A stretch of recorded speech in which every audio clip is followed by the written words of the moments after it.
Clinic ज्ञान असली present सेहत सही लाभ कई के प्रोग्राम में दिल्ली में स्थित स्मार्ट एनजीओ रेडियो ज्ञान असली 89.6 एफएम की साझा पहल के तहत इस कार्यक्रम में हम स्वास्थ्य से जुड़ी चीजों के बारे में बात करते हैं। हम एक स्वस्थ समाज बनाने के लिए अपना अहम कदम बढ़ा रहे हैं। मैं हूं आपकी आरजे उन्नति और मेरे साथ इस वक्त स्टूडियो में मौजूद है राहुल विश्वकर्मा जी, जो कि हैं health and medicine advisor. Hello Rahul ji. Hello, बहुत बहुत धन्यवाद। नमस्कार आप लोगों का। और बताइए आज आप क्या जानना चाहती हैं? मैं ये जानना चाहती हूँ कि बाहर आप गर्मी देख रहे हैं, कितनी ज्यादा हो रही है। हाँ, गर्मी काफ़ी ज़्यादा पड़ रही है, लोगों को डिहाइड्रेशन बहुत हो रहा है और गर्मियों की वजह से होने वाली बीमारियां भी काफ़ी ज़्यादा आजकल देखने को मिल रही हैं। यप, इसीलिए मुझे जानना है कि गर्मियों में जो रिंग वॉर्म या फिर जिसे हम फंगल इन्फेक्शन कहते हैं उसको ट्रीट कैसे कर सकते हैं? हाँ, देखिए, सबसे पहले तो हमें ये जानना चाहिए कि रिंग वॉर्म या फंगल इन्फेक्शन से हमें बचना कैसे है, ताकि हम बच सकें कि हमको बार बार फ्रीक्वेंट ये प्रॉब्लम्स ना हो।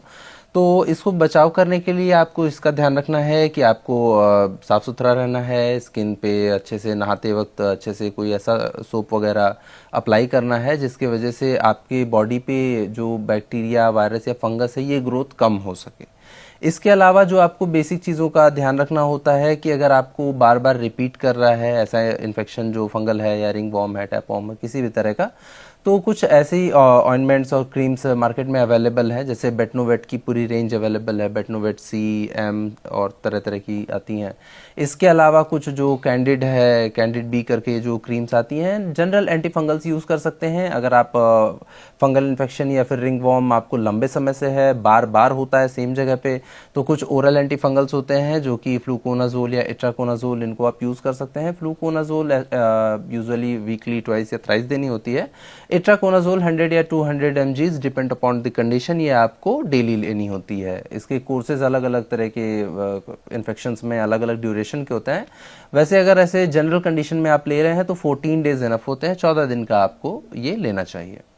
ऑलराइट, मतलब कि अगर किसी को नॉर्मल भी फंगल इन्फेक्शन हुआ है और बार बार रिपीट कर रहा है तब उसे कितने दिन तक लेना चाहिए? एग्जैक्टली, अगर नॉर्मल फंगल इन्फेक्शन है, बार बार अगर रिपीट कर रहा है तो वो भी यूजुअली 14 दिन या 21 दिन ले सकते हैं। उसके बाद भी अगर रिपीट हो रहा है तो फिर जो एक बेसिक कोर्स होता है वो 90 डेज का होता है। 3 महीने तक आप उन दवाओं को खा करके बंद कर दें। अगर उसके बाद भी आपको ये समस्याएं हो रही हैं तो आपको जैसे जैसे समस्याएं होंगी फ्रीक्वेंट, वैसे वैसे इसका ट्रीटमेंट करना पड़ेगा, क्योंकि कई बार ऐसी भी समस्याएं देखी गई हैं कि 3 महीने का पूरा कंप्लीट कोर्स करने के बाद भी पेशेंट को रीअकरेंस की प्रॉब्लम हो जाती है। Alright, thank you so much. और इससे ज्यादा जानने के लिए सुनते रहिए क्लिनिक ज्ञान असली, अपनी होस्ट एंड दोस्त अपनी आरजे उन्नति के साथ और अपने health and medicine advisor mister Rahul Vishwakarma ji के साथ हर संडे 4 से 5 आपकी अपने रेडियो ज्ञान असली 89.6 FM। ये है गोंडा शहर की धड़कन पर।